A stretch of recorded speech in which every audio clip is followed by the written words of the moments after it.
So this is our toaster. This is a toaster. So have you all used one of these before? So I'm going to show you how to put a slice of toast in.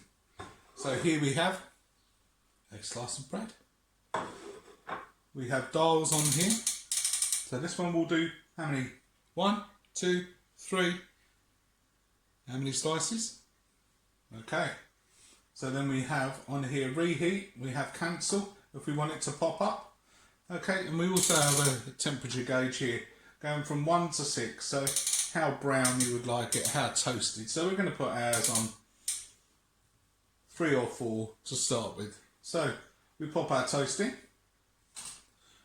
Okay, and got to make sure the plug's on. So you can plug that in and make sure that's on there.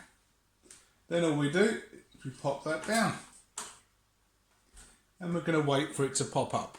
Now, bear in mind when you're doing this, make sure you don't put anything over the top because that's going to get very hot. Don't put your hand on there. When the toast comes out, this surface is going to be hot. So be very careful.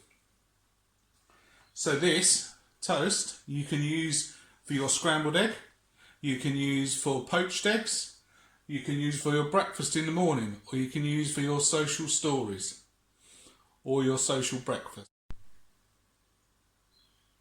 So our toast is nearly ready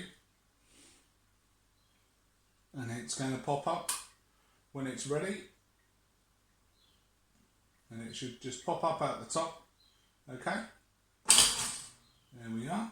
So be careful because it's going to be quite hot. Pop it straight down there, don't be afraid. Nicely toasted. And so if you want it a little bit more toasted, then pop it in a bit more. Usually find brown bread takes longer than white bread. Okay, so after that we're going to turn it off at the wall. So make sure that if anybody pushes on there, they don't heat up or burn themselves. Have a good day.